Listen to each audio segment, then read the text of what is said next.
वजह से ये नेक्स्ट वीडियो में डाल रहा हूं। घनाभ का आयतन घनाभ का आयतन क्या होता है?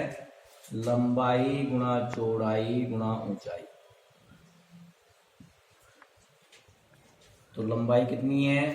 12 into 9 into 5 is equal to 12 नामक कितने होते हैं? 108 इंटू 5 इज इक्वल टू 5 8 40 40 की सिफर असल की 4 और 5 0 0 0 4 4 और 5 एकम 5 540।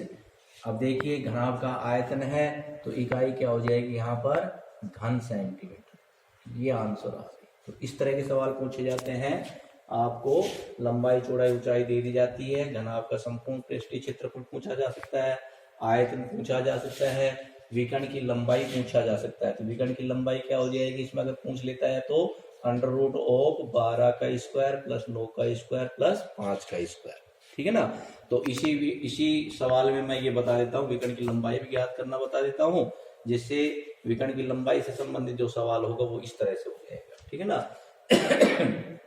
तो घनाभ के विकर्ण की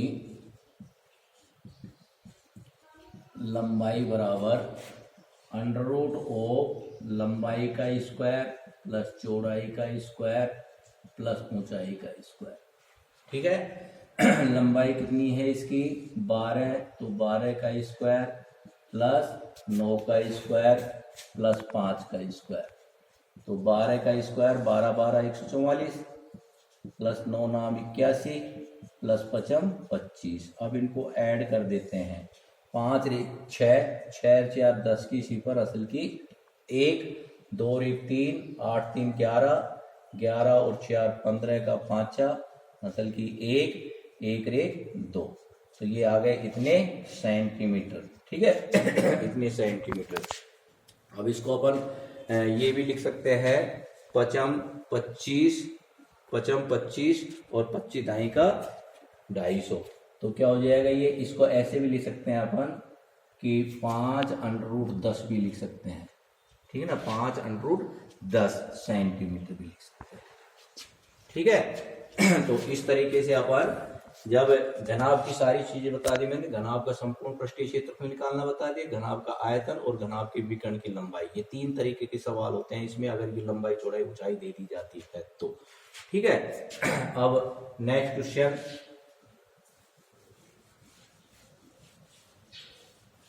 सेकंड क्वेश्चन अपने पास है। सेकंड क्वेश्चन अपने पास है 3 घनों की भुजाएं क्रमशः।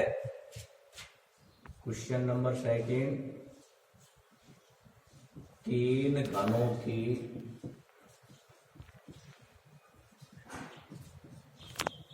भुजाएं क्रमशः 8 सेमी 6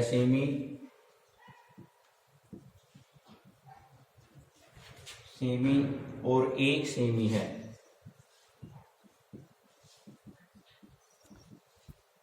और 1 सेमी है। 1 सेमी है। इन्हें पिघलाकर एक नया घन बनाया जाता है। इन्हें पिघलाकर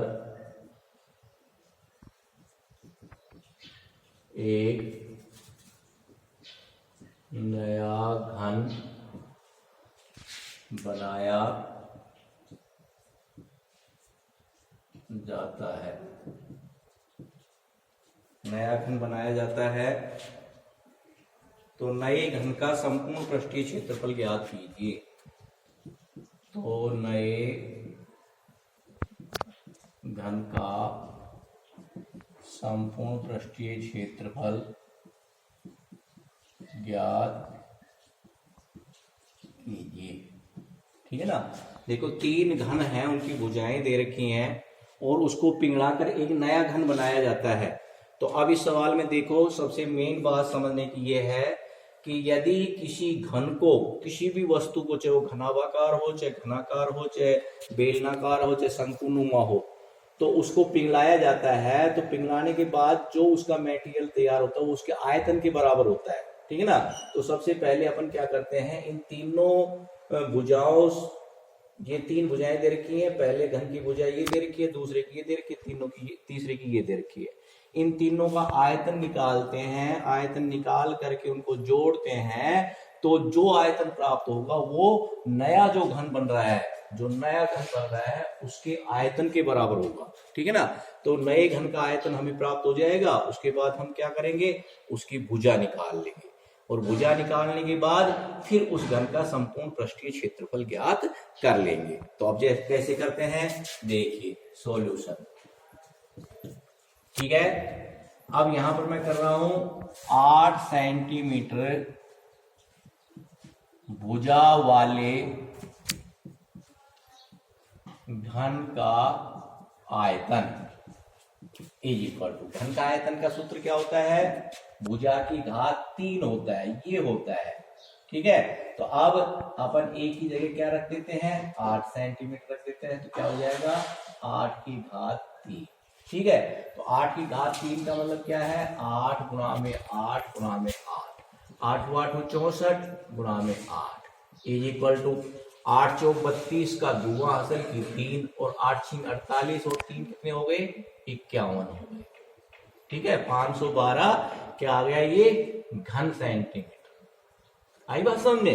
तो सबसे पहले 8 सेंटीमीटर भुजा वाले घन का आयतन निकाल लिया, उसके बाद अब 6 सेंटीमीटर भुजा वाले घन का आयतन इज इक्वल टू क्या हो जाएगा, 6 की घात 3 इज इक्वल टू 6 गुणा में 6 गुणा में 6, 6 छांगड़ा 36 गुणा में 6, 6 छांगड़ा 36 का 6 का असल पाई 3, और 6 तिया 18, और 3 18 3 कितने होते हैं, 21 होते हैं, ठीक है ना। 216 घन सेंटीमीटर, ठीक है। उसके बाद 1 सेंटीमीटर भुजा वाले घन का क्या है, आयतन इज इक्वल टू क्या हो गया, 1 का क्यूब, तो क्या हो गया 1 into 1 into 1 is equal to 1 घन सेंटीमीटर, ठीक है।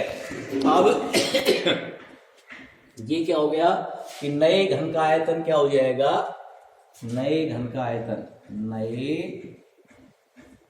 घन का आयतन बराबर 8 सेमी भुजा वाले घन का आयतन प्लस 6 सेमी भुजा वाले घन का आयतन प्लस 1 सेमी भुजा वाले घन का आयतन, ठीक है। तो इन तीनों को अपन जोड़ देते हैं, तो क्या आया था अपने पास, 512 plus 216 plus 1 is equal to क्या आ गया अपने पास, दिस इज इक्वल टू 1 और 6 7, 7 और 2 9 कितने हो गए 9। अब 2 और सॉरी 1 और 1 कितने हो गए 2, और 5 और 2 7, ये इतने घन सेंटीमीटर आ गया बेटा, ठीक है। तो अब नया जो घन है उसके भुजा मान लेते हैं, माना नए घन की भुजा इज इक्वल टू, ये कैपिटल ए मान ले अपन, ये तो नए घन का आयतन सूत्र के अनुसार, सूत्रानुसार नए घन का आयतन क्या हो जाएगा, 1 की घात 3, ठीक है। तो अब नए घन का सूत्र के अनुसार ये है 1 की घात 3, और नए घन का आयतन कितना है 729 है। तो अब क्या करते हैं अपन इन दोनों को बराबर रख देते हैं, क्योंकि दोनों सेम है, तो क्या हो जाएगा, इसलिए या प्रसारानुसार लिख दो या इसलिए लिख दो, इज इक्वल टू 729, 1 की घात 3 बराबर 729। अब एक का मान निकालते हैं, तो a इज इक्वल टू 729 की घात 1/3, यानी इसका घनमूल निकाल लेते हैं अपन, ठीक है ना। तो घनमूल निकालते हैं, घनमूल किस तरह से निकाला जाता है, इसके अभाज्य टुकड़े बना लेते हैं अपन, ठीक है ना। तो अभाज्य टुकड़े बनाते हैं तो कैसे बनाएंगे, 729। अब देखिए भाज्यता के नियम से भाग देते हैं। इकाई अंक 0, 2, 4, 6, 8 होता है तो उसमें 2 का पूरा पूरा भाग चला जाता है। 3 के भाज्यता के नियम क्या कहता है, तीनों का अंकों का योग करते हैं। 9 2 11, 11 और 7 18, ठीक है ना। तो यहां पर देखिए 18 में 3 का भाग चला जाता है तो इस संख्या में भी 3 का भाग चला जाएगा। अब मैं 3 से इसको डिवाइड कर रहा हूं, 3 दूनी 6, 1 बचा, 12 हो गए, 3 चौक 12, 3 तिया 9। फिर उसके बाद देखते हैं 7 और 2 9, फिर 3 का चला जाता है, 3 8 24 और 3 एकम 3, फिर 3 का देते हैं, 3 दूनी 6 और बचे 2, 3 7 21, फिर 3 का देते हैं, 3 नाम 27, फिर 3 का देते हैं, 3 दिया 9, फिर 3 का देते हैं, 3 एकम 3। ठीक है, तो ये अपने पास क्या आ गया, ध्यान देना, इज इक्वल टू 1 2 3 4 5 6, तो ये आ गया 3 की घात 6 की होल घात कितनी आ गया, 1/3 हो गया।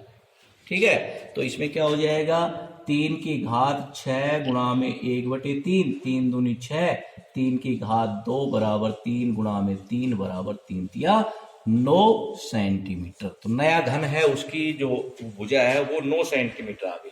अपन यहां पर ये भी कर सकते थे, 3 तिया 9, एक जोड़ा ये ले लिया, एक जोड़ा ये ले लिया, एक जोड़ा ये ले लिया, तो क्या हुआ, 9 की घात 3 भी ले सकते थे, 9 की घात 3 की घात 1/3, तो 3 से 3 कैंसिल हो जाता और 9 आ जाता। इस तरीके से भी अपन कर सकते थे।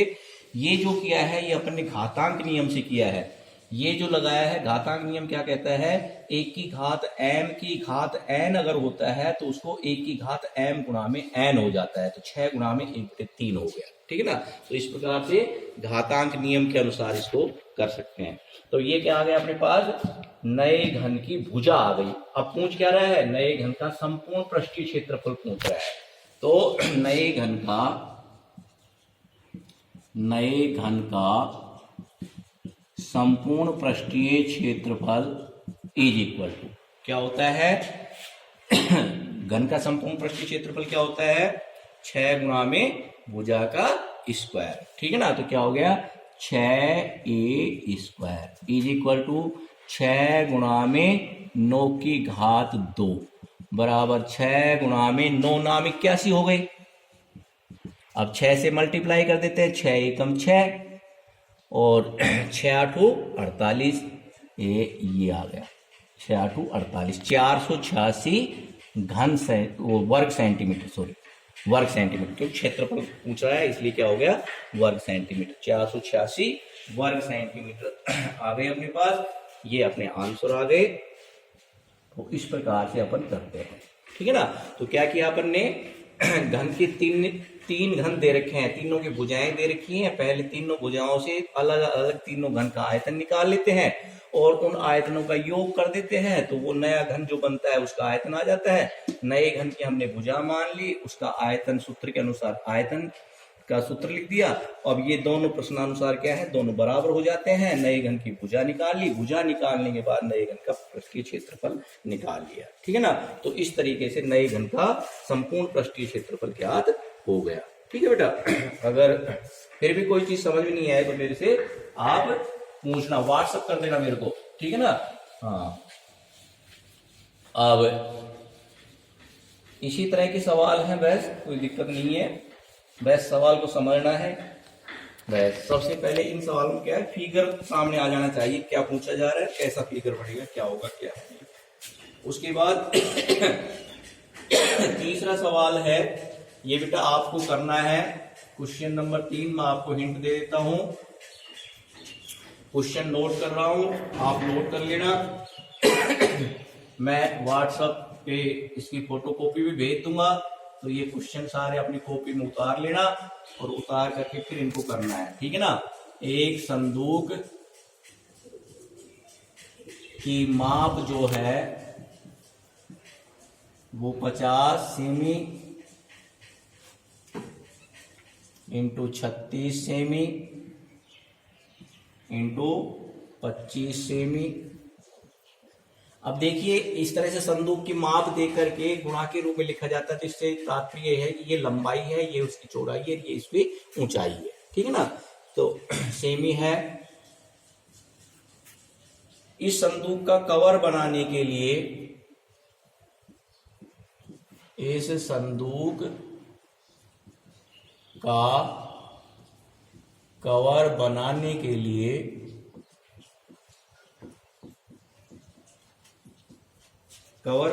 के लिए कितने वर्ग सेमी कपड़े की आवश्यकता होगी?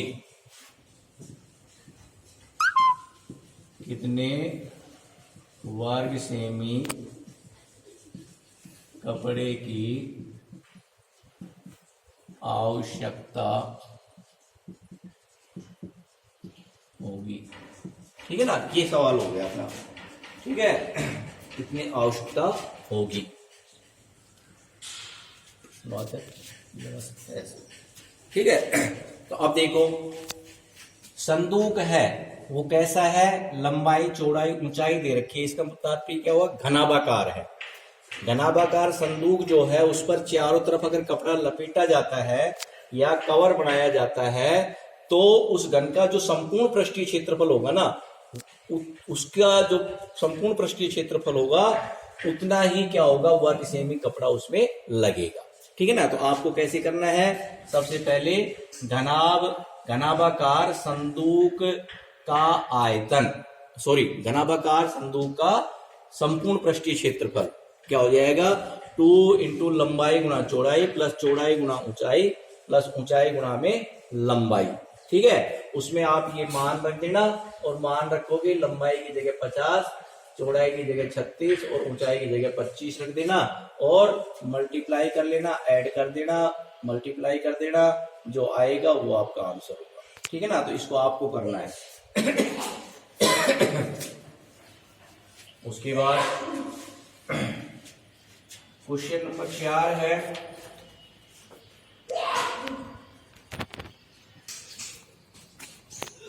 क्वेश्चन नंबर 4,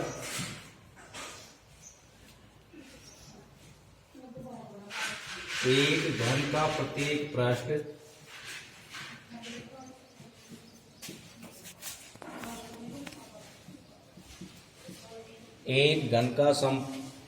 प्रत्येक पृष्ठ 100 वर्ग सेमी है।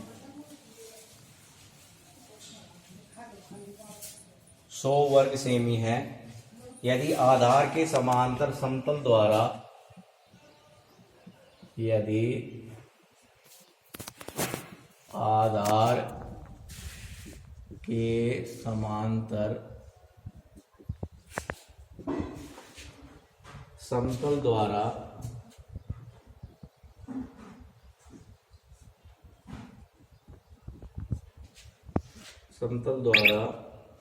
घन को काटकर 2 बराबर भागों में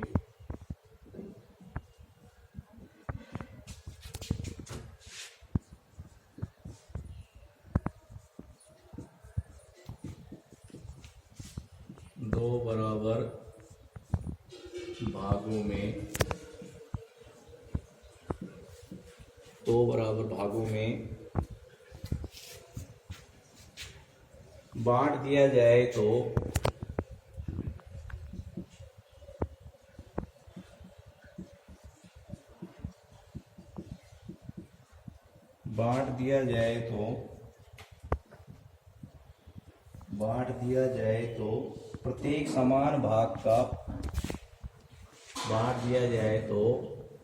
प्रत्येक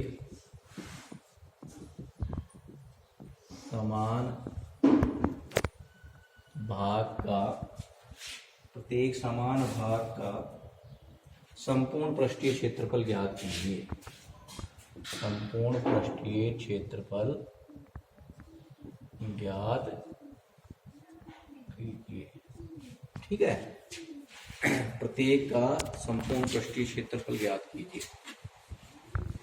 तो ये बेटा देखो क्वेश्चन देखो, एक घन के प्रत्येक पृष्ठ जो है वो 100 वर्ग सेंटीमीटर है। तो अब जो घन है उसका पृष्ठ कैसा होता है, प्रत्येक पृष्ठ कैसा होता है, हमने बताया था वर्गाकार फलकों से, 6 वर्गाकार फलकों से। इसका मतलब उसका आधार भी वर्ग होगा और प्रत्येक पृष्ठ भी जो होगी वो क्या होगी, वर्ग होगी। ठीक है ना, तो ये वर्ग का क्षेत्रफल दे रखा है अपन को, क्या दे रखा है, वर्ग का क्षेत्रफल। तो घन का प्रत्येक पृष्ठ जो होता है पृष्ठ वर्ग होता है। क्या होता है? वर्ग होता है। ये आपको पता होना चाहिए, ठीक है, बताया भी था। इसलिए जो दिया गया है वो दिया गया है वर्ग का क्षेत्रफल है वो बराबर दे रखा है 100 वर्ग सेंटीमीटर दे रखा है। तो वर्ग का क्षेत्रफल सूत्र के अनुसार क्या होता है? ए स्क्वायर बराबर या भुजा का स्क्वायर क्या हो जाएगा? 100। तो क्या आ जाएगा? 100 वर्ग सेंटीमीटर। ए का मान निकालेंगे तो क्या हो जाएगा? Under root of 100 is equal to under root of 10 गुणा में 10 और वर्गमूल निकालते हैं, जोड़े में से एक संख्या को बाहर निकाल लेते हैं और ये आ जाता है 10 सेंटीमीटर आ जाता है। तो अब ये घन का जो प्रत्येक पृष्ठ है ना उसकी भुजा यानी घन की भुजा आ गई है। घन की प्रत्येक कोर की लंबाई या भुजा जो है वो आ गई अपने पास के आगे 10 सेंटीमीटर कोर की लंबाई। घन में क्या होती है? घनाभ में कोरें होती हैं और कोरों की संख्या 12 होती है, ठीक है ना, ये ध्यान रखना है। तो ए बराबर ये आ गया अपने पास। अब वो कह रहा है यदि आधार के समांतर समतल द्वारा घन को काटकर 2 बराबर भाग में बांट दिया जाता है। अब देखिए मैं आपको समझा रहा हूं, ये अपने पास एक घन है, ये घन है अपने पास, ठीक है ना, ये घन बन गया।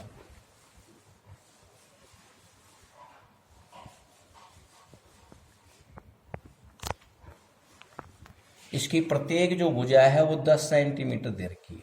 ये सारी 10 सेंटीमीटर दे के नहीं रखी, हमने निकाल ली है और ये सारी 10 सेंटीमीटर निकाल ली अपन ने, ठीक है।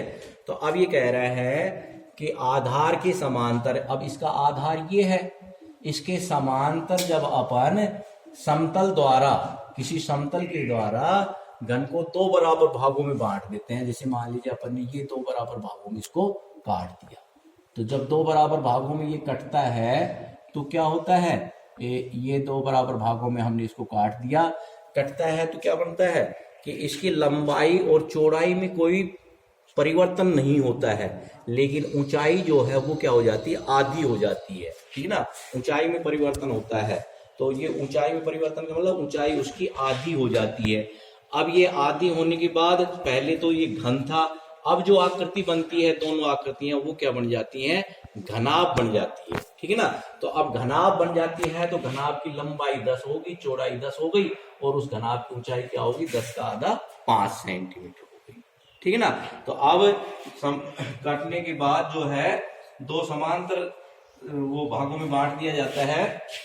आधार के समांतर समतल द्वारा घन को काटकर 2 बराबर भागों में बांट दिया जाता है। तो दोनों बराबर भाग कैसे होंगे? दोनों बराबर भाग जो हैं भाग घनाभाकार होंगे, ठीक है ना।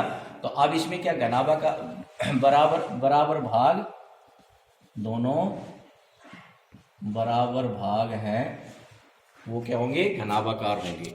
अब घनाभाकार होंगे तो अब ये अपन जो है क्या पूछ रहा है? वो प्रत्येक समान भाग का संपूर्ण पृष्ठीय क्षेत्रफल।